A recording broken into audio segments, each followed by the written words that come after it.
Merci, Monsieur le Ministre. Thank you, Francois Philippe. Thank you, colleagues, for being here. Dave Donnelly, thank you for welcoming us here to this remarkable establishment that has served the people of Nepean, of Ottawa, for over 30 years, 34 years and counting. It is a pleasure to be here with my colleagues from the National Capital Region. Anita, again. Anita, where are you? There you are. Yep. Thank you for having us here, and Dave and team, again, for welcoming us.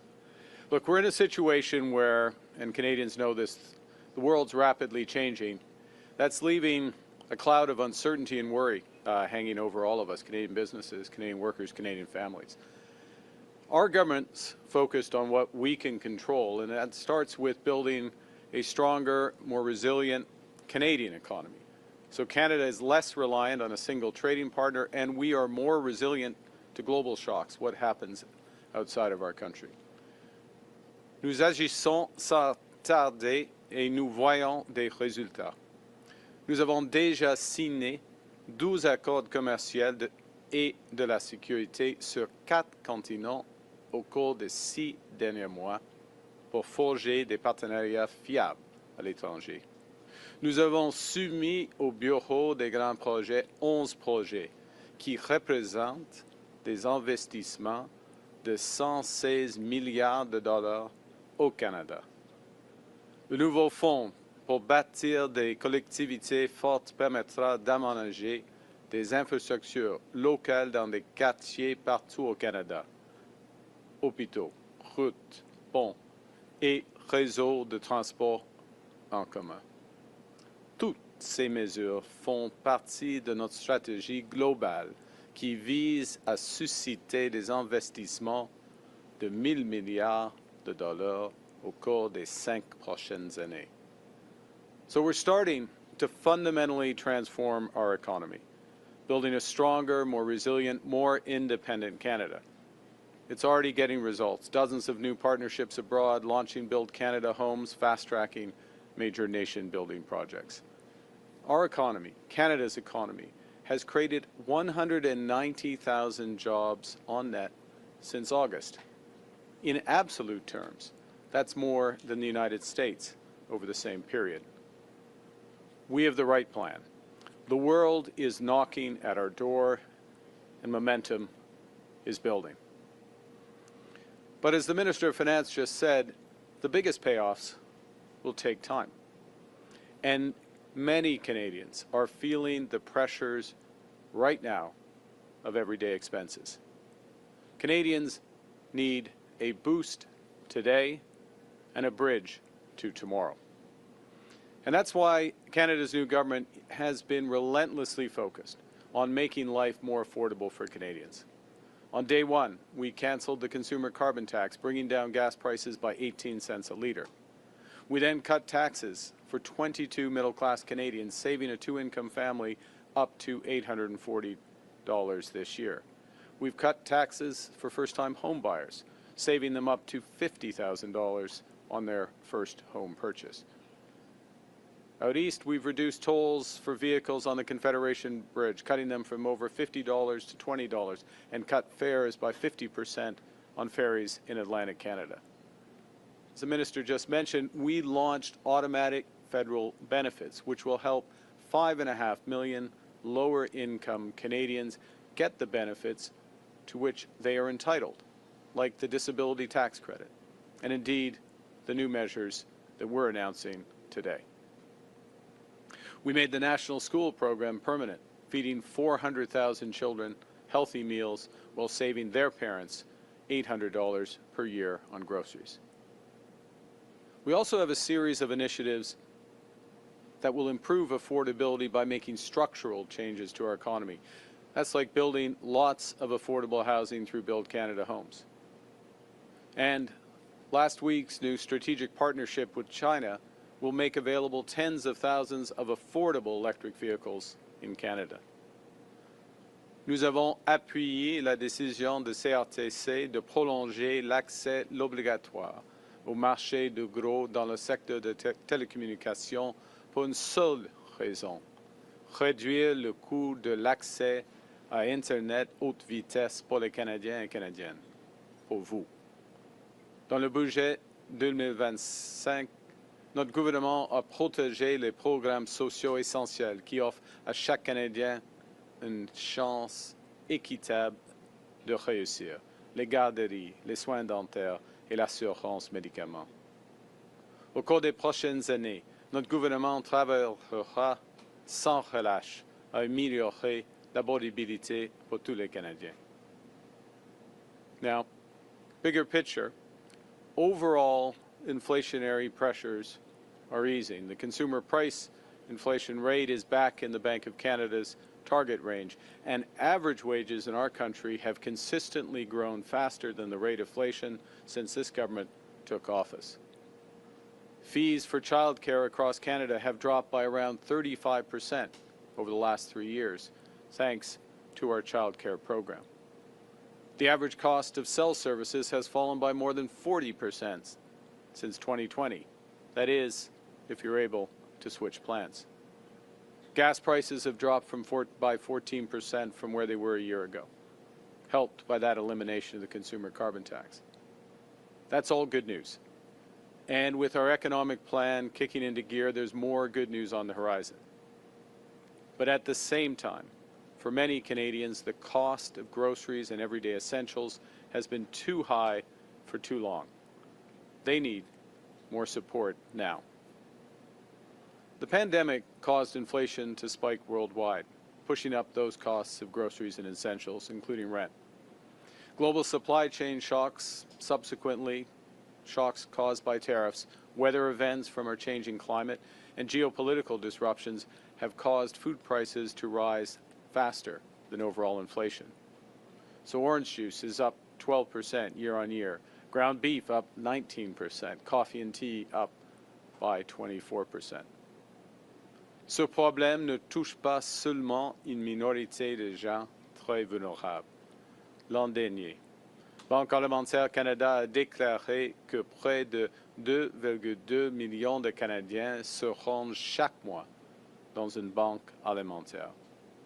Actuellement, 25% des ménages composent avec l'insécurité alimentaire et 50% des Canadiens sont à deux doigts de devoir se tourner vers une banque alimentaire.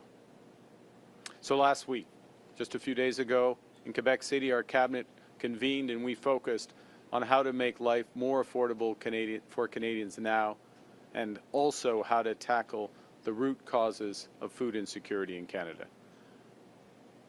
Those deliberations including a long conversation with Kirsten Beardsley, the CEO of Food Banks Canada, to talk about these critical issues and what different levels of government can do to address them.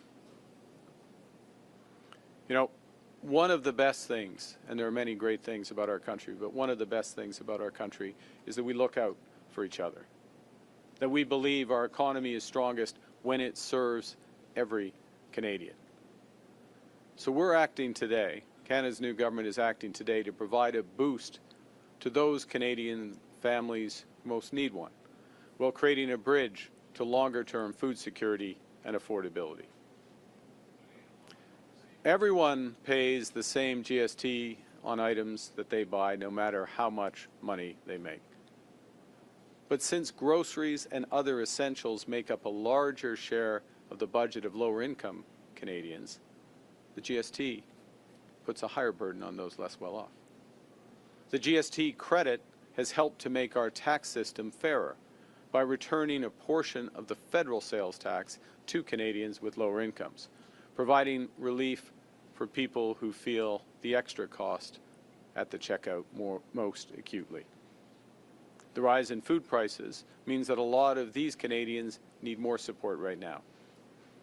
So today we're announcing that our government is launching the new Canada's Groceries and Essentials benefit. This will deliver hundreds of dollars more into the bank accounts of more than 12 million Canadians. Starting this year, we're taking the existing GST credit amount and raising it by 25% for 5 years. And in addition, we're providing a one-time payment equivalent to 50% of the GST credit this year. So what does that mean? Well, right now, a family of four receives about $1,100 a year with the existing GST credit. With the new Canada Groceries and Essentials benefit, that same family will receive up to $1,890 this year and about $1,400 a year for each of the next 4 years. A single person receives about $540 a year with the existing credit. With the new benefit, that person will receive up to $950 this year and about $700 a year for the next 4 years. On average, these payments make up for the higher level of food prices since the pandemic.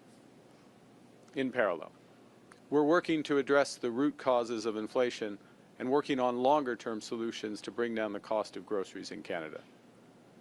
That starts by improving the resilience of our supply chains. Because when issues arise in supply chains, from transportation to process to distribution, costs rise at every step along the way, and these costs end up on grocery bills. Tariffs, for example, are part of that problem.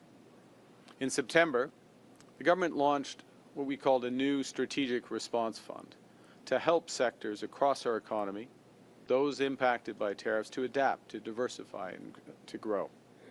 And today, we are committing $500 million from this fund to support capital investments to help food businesses expand capacity, increase productivity, and strengthen our food supply for the future. In addition, our regional tariff response initiative will provide $150 million for small and medium-sized enterprises to do similar things. This will mean more resilient supply chains, more greenhouses, more abattoirs that are closer to customers, and most importantly, will help mean lower food prices and better food security for Canadians. Pour réduire le coût de production des aliments, nous instaurons la passation en champs immédiats et accélérer les serres. Les producteurs peuvent donc déduire le coût total de la nouvelle serre sans tarder, ce qui leur permet de disposer de capitaux pour acquérir l'équipement moderne et ainsi accroître la production nationale d'aliments et cultiver davantage d'aliments ici au pays toute l'année. Les agriculteurs peuvent produire plus d'aliments à coût moindre, ce qui fait augmenter l'offre d'aliments canadiens et atténue les pressions sur les prix à l'épicerie pour les familles. To address the root causes of food security, we're developing a new national food security strategy that strengthens domestic food production, improves access to affordable, nutritious food. The strategy will include measures to implement unit label pricing so Canadians can compare easily in this era of shrinkflation.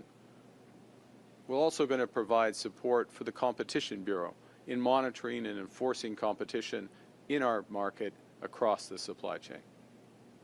And we will include new measures to strengthen food security in the North, where food insecurity and affordability challenges are felt most intensely.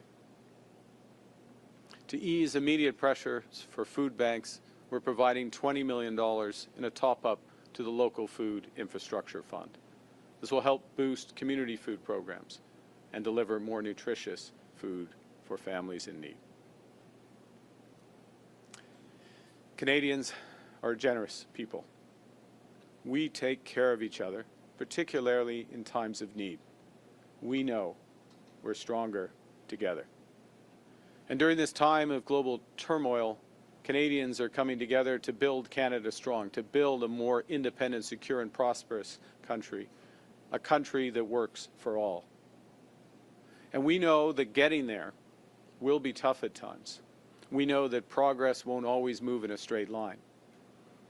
So we know that in times like these, we don't just have to look out for ourselves, we have to take care of each other.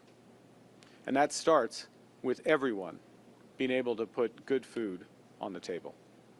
That's why the government's working relentlessly to make life more affordable for everyone. That's why we're stepping up today to help people who need it the most. Because we can't control what other countries do, but we can control how we support each other during tough times. We can control what we build so that these times will be better in the future. We choose to build Canada strong for all Canadians. Thank you very much. Merci, and I look forward to your questions. Thank you, Prime Minister. We'll now begin the question portion of the press conference. On va maintenant commencer les questions. Première question, Tom. Hi, Prime Minister. Tom Perry with CBC. Since your speech in Davos, we've had Donald Trump threaten fresh tariffs on Canada if we cut a deal with China. He's rescinded your invitation to the Board of Peace. He started calling you governor, like he did your predecessor.